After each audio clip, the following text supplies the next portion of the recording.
चलो देखो, हम लोग पढ़ रहे थे संधि। संधि में आप लोगों ने देख लिया कि संधि किन शब्दों से मिलकर बना है। तो सम प्लस धी बराबर क्या, संधि। सम प्लस धी। आज ये भी समझ में आ जाएगा भैया, आज ये भी आप समझ जाओगे कि जैसे हम लिखे थे सम प्लस धी, सम प्लस क्या, धी, तो कैसे म न में बदल गया था। म किस में बदल गया था, न में। ये भी आज हम लोग यहीं समझ लेंगे। ठीक, संधि अगर आएगा तब। अब इस तरफ से अब देखो संधि हो जाएगा सम प्लस धी बराबर क्या, संधि। ये आपने पढ़ा था। अब इसी को आज हम लोग डिटेल में कर लेंगे और कहीं अगर प्रॉब्लम हो तो बताना। संधि को आपने ये देखा था, उसके बाद देखा था संधि की परिभाषा, दो वर्णों के मेल को संधि, जबकि दो पदों के मेल को समास। संधि को तोड़ना संधि विच्छेद कहलाता है, जबकि समास को तोड़ना समास विग्रह। संधि के भेद देखा था आपने तीन, स्वर संधि, व्यंजन संधि और विसर्ग संधि। स्वर संधि के भी 5 भेद। दीर्घ स्वर संधि, पहला परिवार मिलके पहला परिवार बना दे, या फिर दूसरा परिवार मिलके दूसरा ही परिवार बना दे, दीर्घ संधि। अब पहले परिवार दूसरे परिवार का उसी को समझ में आएगा जो वीडियो पूरा देखा रहेगा शुरू से। उसके बाद आप लोगों को बताए हैं, हाँ कुछ नहीं लगाना, परिवार याद है आप आराम से। गुण संधि में पहला परिवार दूसरा परिवार बनने वाला तीसरा परिवार। उसके बाद वृद्धि संधि, पहला परिवार तीसरा परिवार। फिर उसके बाद आ जाएंगे हम लोग यण संधि, दूसरे परिवार के साथ पहला दूसरा तीसरा चाहे जो आए लेकिन असमान आए। और ऐसे ही अयादि संधि में तीसरे परिवार के साथ चाहे जो आए। अब इसमें देखो स्वर संधि के भेद थे और व्यंजन संधि का कोई भेद नहीं, कोई भेद। इसमें 17 नियम है। 17 नियम को हमने 5 नियम में बदल दिया है। कितने नियम में, 5। उस 5 नियम को पढ़ लोगे, 17 का 17 नियम क्या हो जाएगा, कवर। तो देखिए व्यंजन संधि, क्या, व्यंजन संधि। अगला टॉपिक है व्यंजन संधि। देखो कशिश दिख रहा है, व्यंजन संधि। ठीक, व्यंजन संधि। अब व्यंजन संधि को देखो हम बांट रहे हैं केस फर्स्ट या रूल फर्स्ट। व्यंजन संधि का रूल नंबर कौन, फर्स्ट। इसका रूल नंबर 5 रूल में हम बांटेंगे। रूल नंबर फर्स्ट देखिए, कहीं दिक्कत रहेगा तुरंत पूछना। रूल नंबर फर्स्ट में केस ए और केस बी, 2 केस हम बनाएंगे। कितना, केस ए और केस बी। देखो थोड़ा सा आपको इसको देखना पड़ेगा ना। अभी जैसे स्वर संधि में कुछ देखना नहीं था, एकदम डायरेक्ट आप बता रहे थे। और यहाँ केस बी, केस क्या, बी, केस ए और केस बी। क्लियर। अब देखो केस ए में क्या है, अगर किसी भी व्यंजन का पहला वर्ण, किसी भी व्यंजन का कचट तप, क पहला वर्ण है, च पहला वर्ण है, च क च ट, ट पहला वर्ण है, क च ट त पहला वर्ण है और प पहला वर्ण। अगर किसी भी व्यंजन का पहला वर्ण हो, और कौन से व्यंजन का, ये व्यंजन कौन सा लिख दिए हो, अंतस्थ व्यंजन की, उस व्यंजन की, स्पर्श व्यंजन, स्पर्श व्यंजन है इसीलिए पढ़ा दिए हैं। किसी भी स्पर्श व्यंजन का पहला वर्ण हो और उसके बाद आने वाला कोई स्वर हो, उसके बाद कोई स्वर हो, इसके बाद कचट तप के बाद कोई स्वर आए, या फिर क्या आ जाए, तीसरा वर्ण आ जाए, या फिर चौथा वर्ण आ जाए, और या फिर य र ल व आ जाए, य र ल व आ जाए, अंतस्थ व्यंजन आ जाए। तीसरा वर्ण का मतलब समझ रहे हो, क ख ग आ जाए ना, क ख ग, और ऐसे च छ ज, समझ रहे हो ना। ऐसे चौथा वर्ण का मतलब घ ना, समझ गए ना, ये मतलब समझ गए कि नहीं। हाँ, तो तीसरा और चौथे का मतलब समझ रहे हो, क क ख ग, तीसरा वर्ण यानी ग, और च छ ज, प फ ब ना, इस तरह से आए। तो ऐसी स्थिति में कुछ नहीं करना, ये अपने तीसरे वर्ण में बदल जाते हैं। किस वर्ण में, तीसरे वर्ण में बदल जाते हैं। जैसे क बदल जाएगा किस में, ग में, च छ बदल जाएगा ज में, ट ठ बदल जाएगा ड में ना, और त थ द में ना, और प फ ब में, तीसरे वर्ण में। तो ये किस वर्ण में बदल जाते हैं, तीसरे वर्ण में। ठीक, बोलो कहीं दिक्कत हो तो। हाँ हाँ, चाहे ये जुड़े चाहे ये जुड़े, चाहे इसमें से कोई कचट तप से चाहे कोई स्वर जुड़ जाए, चाहे तीसरा वर्ण जुड़ जाए, चाहे चौथा वर्ण जुड़ जाए, चाहे य र ल व जुड़ जाए, हमेशा ये किस में बदलेंगे? तीसरे वर्ण में। समझ गए? क्लियर है? वाक जमा दान, देखो वाक प्लस दान। अब दान देखो कहाँ आ जाएगा, यहाँ लिख ही दे क्या तीसरा वर्ण, देखो लिख दे रहे हैं ग च छ ज, सही है, प च छ ज ट ठ ड डमरू ना, ट ठ, अच्छा तीसरा वर्ण ड द ब, ठीक। अब यहाँ आ जाएगा चौथा वर्ण क ख ग घ घ, और उसके बाद झ ध द ध और ब भ, ठीक। ये दिख जाए, देखो ध्यान से देखो, जैसे पूछ रहे हो ना, ये बताओ ये क्या है, कौन सा वर्ण है? मिल गया। अब ये अगर किसी कचट तप के बाद, क चट तप के बाद अगर तीसरा वर्ण आए, चौथा वर्ण आए, य र ल व आए या स्वर कोई आए, तो ये किस में बदल जाता है? ये वाला क किस में बदल जाएगा? तीसरे वर्ण में। क किस में बदलेगा? ग में। तो हो जाएगा क्या? वागदान। क्या हो जाएगा? वागदान। क्लियर? समझ गए? पहला वर्ण किस में बदल जाएगा? तीसरा वर्ण। पहला वर्ण किस में बदल जाएगा? तीसरे में। लिखो अगला, जैसे वाक जमा ईस, वाक जमा ईस, वाक प्लस ईस, हाँ वाक प्लस ईस बराबर क्या? वाक। का किस में बदल जाएगा? क्यों? क्योंकि यहाँ क्या है? स्वर है। पढ़ा दिए हैं, यहाँ स्वर है और इसके पहले क है, तो इसका मतलब ये बन जाएगा क्या? वागीस। पूरा हो जाएगा वो ग। क्यों? क्योंकि ई आके स्वर में जुड़ जाएगा, आधा ग आएगा और बाद में ये बदल जाएगा। लिखें क्या? क को बदल देंगे ग में और ग ई के साथ जुड़ेगा, गी हो जाएगा, कंप्लीट हो जाएगा, क्योंकि व्यंजन जब स्वर से मिलता है तो कंप्लीट हो जाता है। ठीक। और लिखो अच जमा अंत, अच जमा अंत। अब च वाला देखो, अच प्लस अंत, हाँ अच प्लस अंत बराबर क्या? अजंत। अजंत। च किस में बदल गया?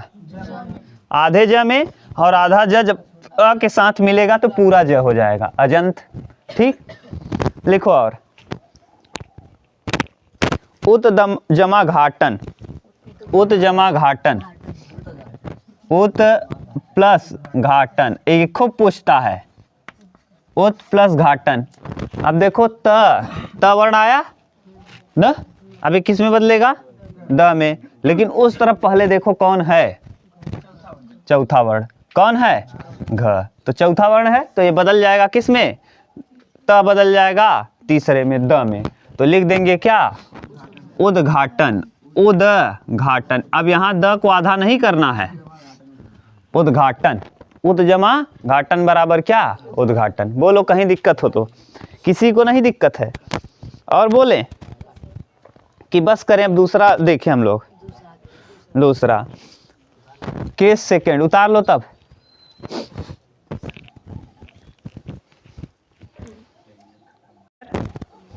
और एक आग बोल दें क्या इस पे? कर लोगे? अप जमा ज, अप, हाँ प वाला देख लो, प वाला।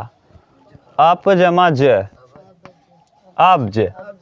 और कप जमा ज, कब्ज।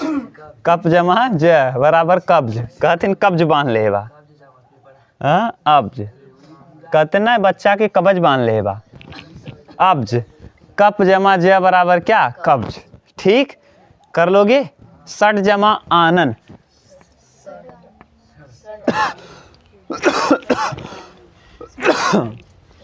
सट जमा आनन, आनन। क्या हो जाएगा? सड़ा, सड़ानन न, सड़ानन, नन, सड़ानन। ठीक। ये है। हाँ हाँ, सत जमा गुण, सत त है ना, और गुण ग देखो आ गया, क ख ग। सत जमा गुण बराबर सदगुण, सत जमा गुण बराबर सद्गुण। क्लियर? हमको लग रहा है अब आप समझ गए होंगे अच्छे से। अब एक चीज देखो, दूसरा नियम कहीं दूसरी जगह से नहीं बना है, यहीं से बना है ना। इसमें देखो तीसरा वर्ण है, चौथा वर्ण है, हाँ इसमें कौन वर्ण नहीं दिख रहा है?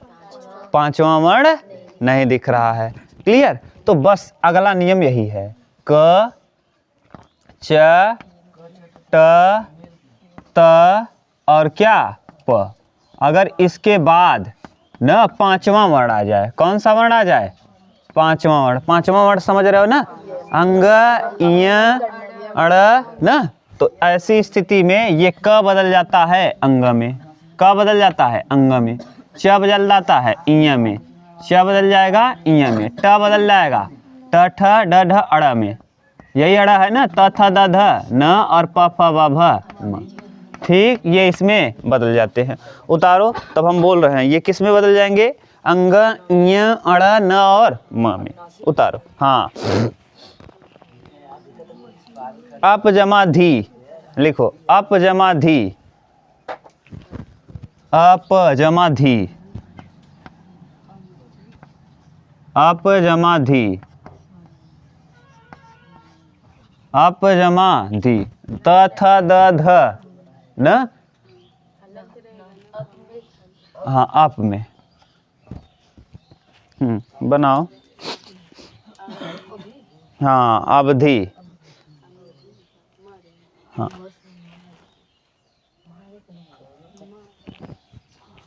न बनाओ,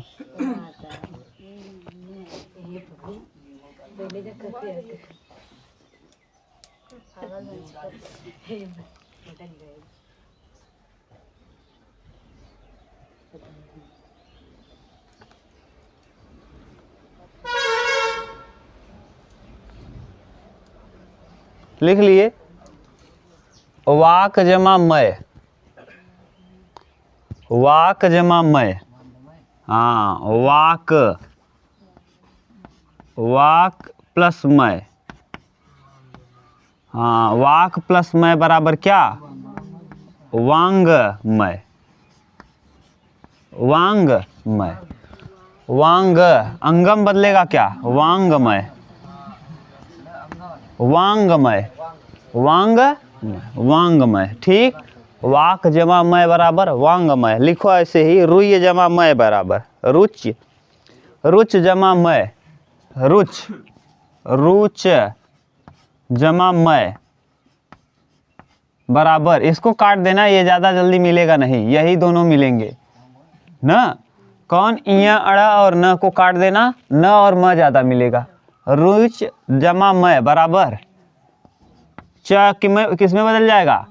इया में। च बदल जाएगा इया में, रुण्यमय, रुण्य, रुण्यमय, रुण्यमय, ऐसे आधा इया अम्मा में जोड़ देना, रुण्यमय हो जाएगा, रुण्यमय। ठीक ठीक, अगला लिखो, खट जमा मास, खट जमा मास, हाँ खट जमा मास, खणमास, अंगा हो जाएगा ना, खणमास। ट किस में बदल जाएगा? ट ठ ड ढ अण में, ट ठ ड ढ अण, अड़ यानी खणमास, ये हो जाएगा खणमास, यही आएगा ना, ट ठ ड ढ खणमास। लिखो, ये अड़ा वाला हो जाता है खणमास। ठीक, लिखो, अप जमा मय, जगत जमा नाथ, अप जमा मय, अप जमा मय, अम्मय। प किस में बदल जाएगा? म में, तो अम्मय हो जाएगा, अम्मय। जगत जमा नाथ, जगत प्लस नाथ, आप जगन्नाथ का बना लोगे ना, जगत प्लस नाथ बराबर क्या? जगन्नाथ, जगन्नाथ। तब बदल जाएगा किस में? न में, आधा न यहाँ पूरा न यहाँ, तो दो बार न हो जाएगा, जगन्नाथ। जगन्नाथ कैसे बना समझ गए? जगत जमा नाथ बराबर क्या? जगन्नाथ, क्योंकि त जो है किस में बदल जाता है? न में, त बदल जाता है न में, तो आधा न में बदलेगा, आधा पूरा न यहाँ है, तो जगत जमा नाथ बराबर क्या? जगन्नाथ। जगत जमा नाथ बराबर, आप बता लोगे अच्छे से। अगर किसी भी व्यंजन संधि का पहला नियम ही है कि क ख ग घ अंग, यानी पहला वर्ण आ जाए, क ख कचट तप आ जाए ना, कचट तप आ जाए, पहले वर्ण के साथ कोई स्वर आ जाए, या तो तीसरा या चौथा वर्ण आ जाए, या यर लव आ जाए ना। यर लव माने कौन सा व्यंजन? अंतस्थ व्यंजन आ जाए, तो ऐसी स्थिति में ये अपने तीसरे वर्ण में बदल जाते हैं। दूसरा बात, अगर यहाँ पे कचट तप के बाद ये ना आए तो केवल पांचवा वर्ण आ जाए, तो ऐसी स्थिति में पांचवें वर्ण में बदल जाता है। क वाला जल्दी मिलेगा नहीं, च वाला बहुत कम मिलता है, जैसे रुयमय। ज्यादातर आपको देखने को मिलेगा त और प वाला। त बदल जाएगा न में और प बदल जाएगा म, अपने पांचवें वर्ण में बदल जाते हैं। किस वर्ण में? पांचवा। जैसे प फ व भ म च त थ द ध न, यानी कुल मिला के यहाँ जो जुड़ रहा है उसी वर्ण में, किस वर्ण कौन सा वर्ण जुड़ रहा है? तो पांचवें वर्ण में बदल भी जाते हैं। ये है रूल नंबर फर्स्ट व्यंजन का।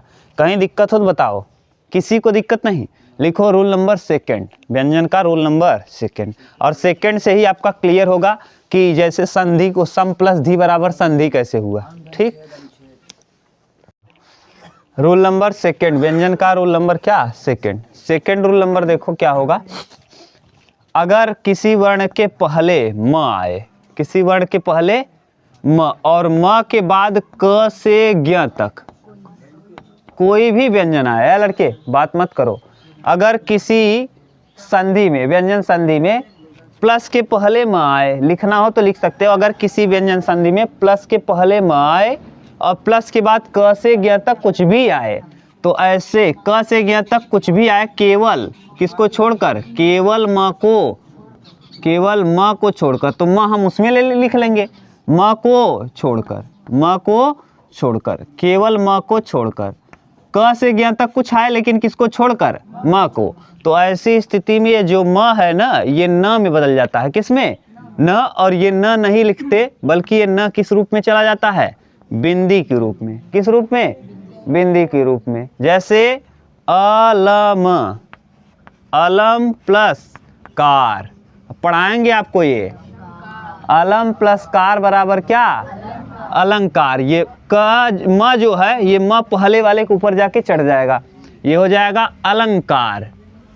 अलंकार। अब सीधा सीधा आपसे प्रश्न पूछता है अलंकार में, अलंकार किन दो शब्दों से मिलके बना है? अलम प्लस कार। अलम प्लस कार बराबर क्या? अलंकार। यानी म किस में बदला? न में। और न किस रूप में गया है? बिंदी के रूप में। और किस वर्ण के ऊपर? अपने पहले। देखो आगे, ये म बिंदी के रूप में चला जाएगा अपने आगे वाले में। क्या? हाँ, ये म जो है न के रूप में ऊपर वाले, आगे वाले के ऊपर चढ़ जाएगा। ठीक, लिखो जैसे और भी, सम प्लस धी, सम प्लस धी। हाँ, अभी बोले थे ना, अभी सिखाएंगे। सम प्लस धी, हाँ, सम प्लस धी। अब बताओ ये क्या आया? म। और म के बाद क से ज्ञ तक है लड़के, ये म आया और म के बाद क से ज्ञ तक कोई भी वर्ण है। अगर कोई भी वर्ण है तो यहाँ बताओ ये म क्या होता है? न में बदल जाता है। और न कहाँ चढ़ता है? तो यहाँ लिख देंगे इसको बिंदी के रूप में, क्या? संधि। ऐसे लिख लो, चाहे बिंदी लगा दो, मतलब सेम है, संधि। लिखो अगला, सम जमा ज्ञा। सम जमा ज्ञा, हाँ, सम प्लस ज्ञा, ये सब आप जानते हो ना, ये सब जानते हो। संज्ञा,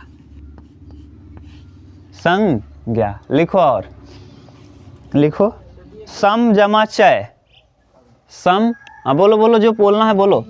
हाँ हाँ, सम जमा चय अभी बता रहे हैं, क्या हो जाएगा? हाँ, संचय।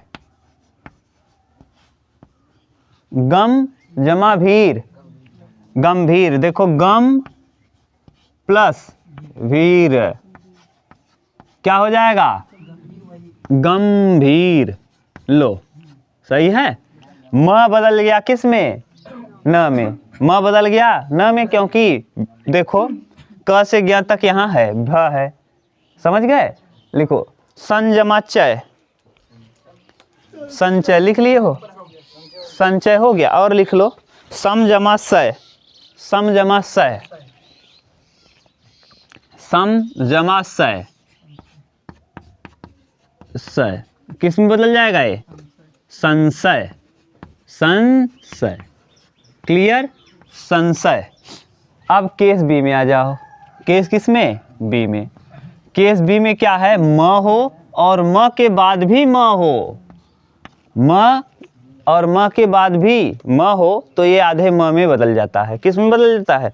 म में। जैसे लिखो सम जमा मान, हाँ नो चेंज लिख देना।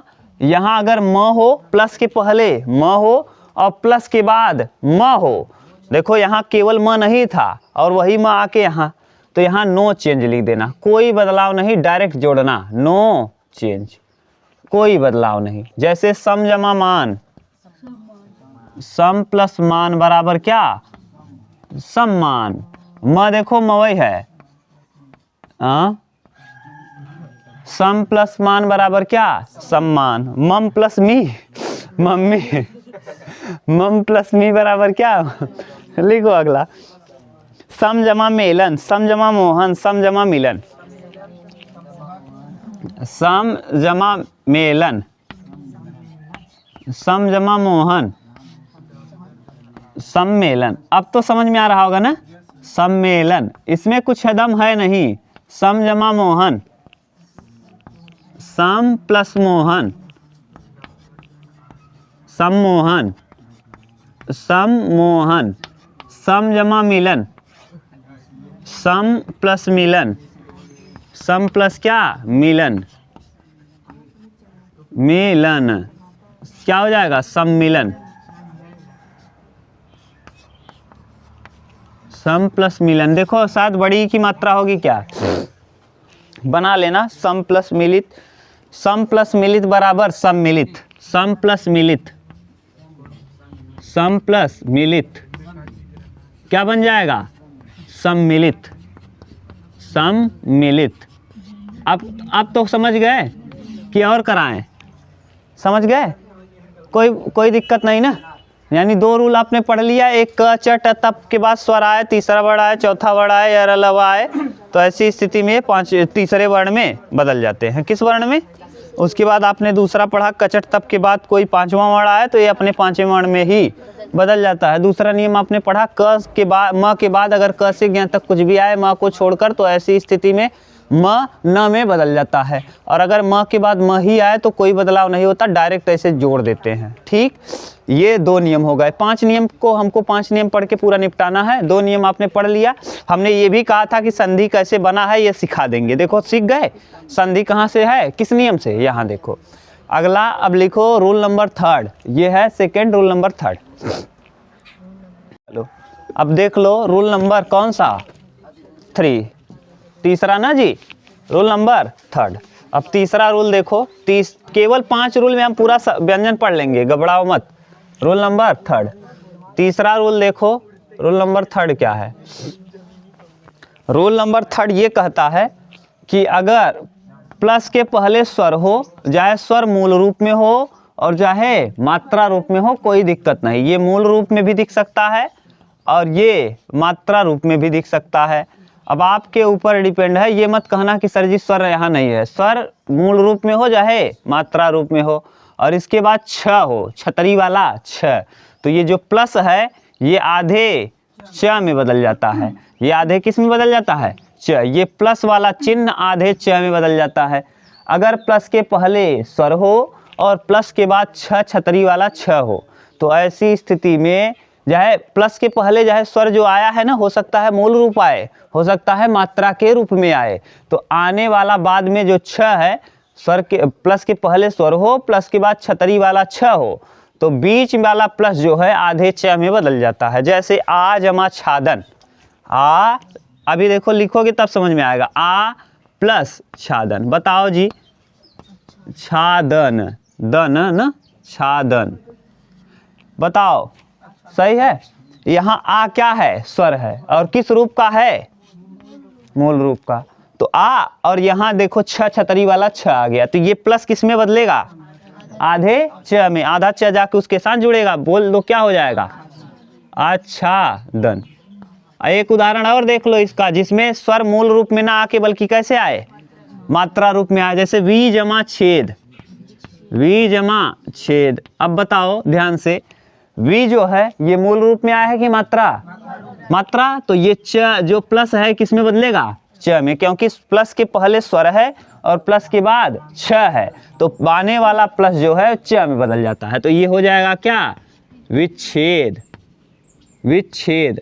अब अगर आपको पूछा जाए तो संधि विच्छेद, तो सम प्लस धी और वी प्लस छेद दोनों मिलके देखो ये रूल नंबर कौन चला जाएगा, हाँ संधि चला जाएगा दूसरे में और विच्छेद चला जाएगा तीसरे में। समझ गए, ये है। ये तो था स्वर के बाद छ आए। अब हम लोग देख लेते हैं, अगर स्वर के बाद स या थ आए, अगर प्लस के पहले स्वर हो और प्लस के बाद स, सरवता वाला स, इसी को कहते हैं दंत स। कौन सा स, दंत स। ये वाला कौन सा स है, तालव्य स। और ये कौन सा स है, मूर्धन्य स ना। तो स या थ हो, स या थ हो, प्लस के पहले स्वर हो और प्लस के बाद स या थ हो, तो ये स जो है ये मूर्धन्य स में बदल जाता है, मूर्धन्य। और थ जो है ये ठ में बदल जाता है, किसमें, ठ में।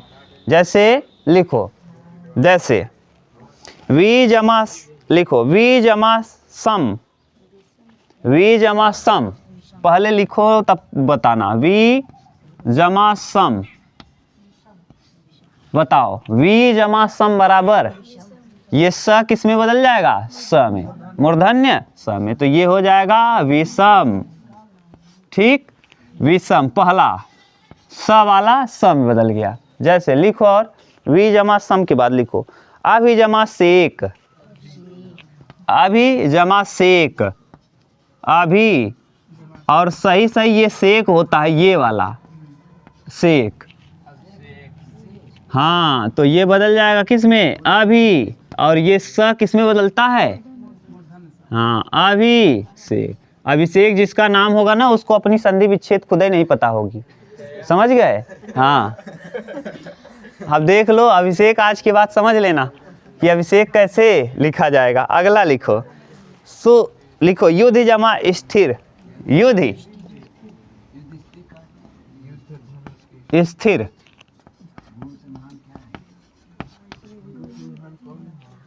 युधि जमा स्थिर बराबर क्या, युधिष्ठिर। देखो युधिष्ठिर में बदलेगा, आधा स बदलेगा आधे स में, और थ बदलेगा, यहाँ दोनों बदलाव है। देखो तो करोगे क्या, युधि और आधा स, आधे मूर्धन्य स में, और थ में, ये पूरे ठ में बदलेगा। और यहाँ लगा क्या है, छोटी की, तो ये क्या हो जाएगा, युधिष्ठिर। युधिष्ठिर का कई बार पूछा है। युधि जमा स्थिर बराबर क्या, युधिष्ठिर। लिखो प्रति जमा स्थापना, प्रति जमा स्थापना, प्रति जमा स्थापना। चौथा प्रति जमा स्थापना, प्रति जमा स्थापना। यहाँ देखो क्या हो जाएगा, प्रतिस।